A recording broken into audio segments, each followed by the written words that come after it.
Ibu itu apa ya, pencipta, boleh dibilang pencipta.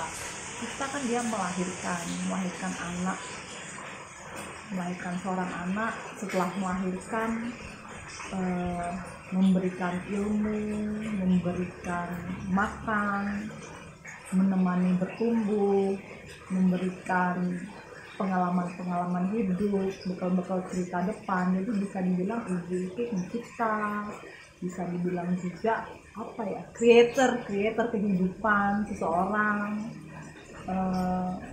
motivator kehidupan seorang untuk anak-anaknya, untuk keluarganya. Jadi mungkin lebih ke intinya adalah ibu itu adalah sosok pencipta ya, pencipta selain yang maha kuasa. Jadi perempuan diciptakan untuk menjadi seorang ibu dengan tujuan menciptakan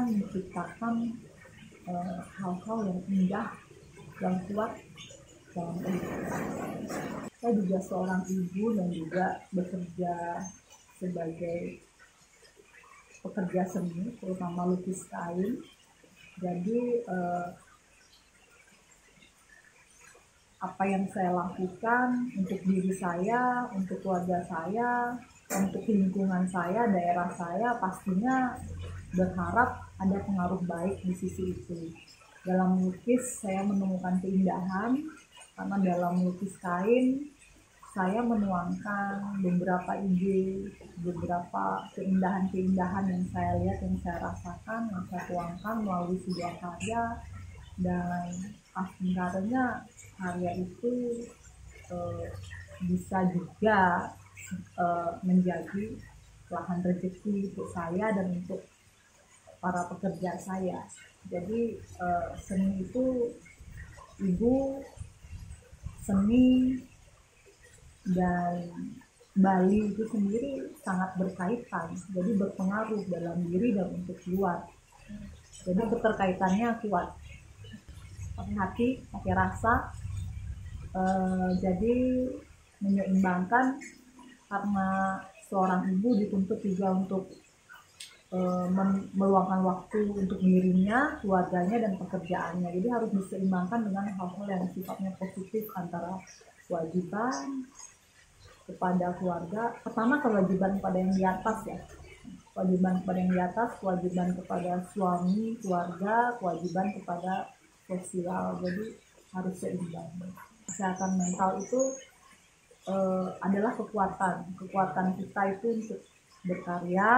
Kesehatan mental itu bekal ilmu untuk melakukan kegiatan. Kesehatan mental itu membuat kita itu senang ya. Jadi dengan apapun yang kita jalani dengan seimbang itu menyenangkan, karena tidak ada yang sempurna. Di mata saya nggak ada yang sempurna, adanya adalah keseimbangan. Jadi pekerjaan, Tuhan, keluarga, teman, itu semua harus seimbang, meluangkan waktu.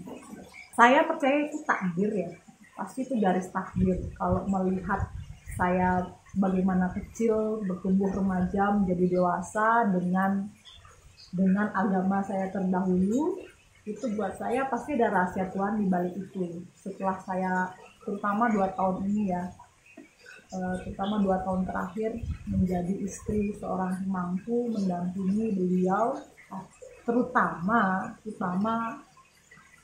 entah kenapa Tuhan naruh saya kok di dunia yang dekat sama kematian, dekat sama dunia kesedihan hampir tiap hari. Karena kan suami kan di birokrasi pasti, ketiga pekerjaan sekarang dikremasi, terus setengah bagian tugas juga di pura dalam. Jadi bayangkan saya yang dulu sekarang berada di dunia 4 yang berkaitan dengan kematian ya, pura dalam, pati, setro, kremasi. Itu kan kalau dipikir-pikir bukan cita-cita dulu. Mana ada orang bercita-cita, apa kamu besarnya jadi apa?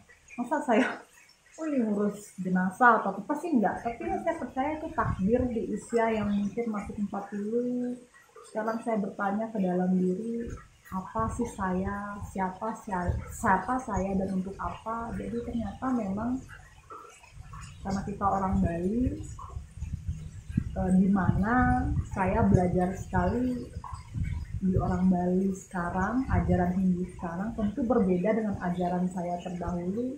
Saya anggap itu melengkapi ya, ajaran-ajaran saya yang dulu, yang saya ditanamkan dari guru, dari ajaran agama saya terdahulu, orang tua saya terdahulu, ternyata sangat membantu memperbaharui apa yang saya anut di agama saya yang baru. Jadi kalau mungkin orang biasa kebanyakan yang menjadi ada seperti saya, mungkin ada beberapa yang menganggap perbedaan itu berat, tapi kalau saya dan suami kebetulan perbedaan itu kekuatan. Tentang kehidupan sekarang, kita menjadi seorang pemangku melayani umat, pastinya kesulitan. Kesulitan itu datang awalnya pasti dari kesadaran. Kesadaran, kenapa bisa menjadi sadar? Ada faktor-faktor tipsnya yang dari atas ya enggak? Yang mungkin orang Bali sendiri sudah tahu lah, kalau kita jadi pemangku itu kan pasti mengalami beberapa hal yang membuat kita sadar. Entah kita dikasih sakit, dikasih hancur secara ekonomi, dan biasanya orang-orang menjadi sadar dulu, terlebih lagi sekarang di dekat dengan dunia kematian, dunia kesedihan, dunia kehilangan, itu membuat saya banyak sekali belajar untuk berubah. Yang jelas menjadi lebih baik, lebih tenang.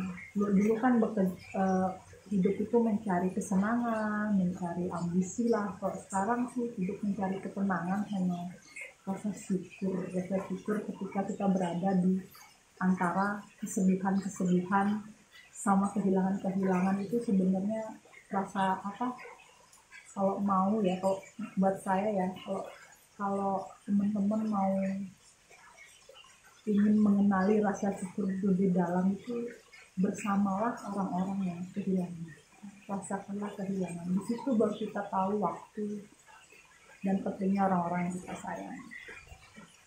Proyek sebelumnya ya saya lihat, pastinya saya terinspirasi dan mungkin juga ibu-ibu yang di luar sana juga terinspirasi karena judulnya apa, karena dari perempuan itu, dari cerita setiap insan perempuan, apapun pekerjaannya, apapun agamanya, pasti punya cerita yang harus diceritakan, yang harus kita dengarkan, dan harus juga kita resapi, karena pasti ada suatu pembelajaran dan inspirasi di sana.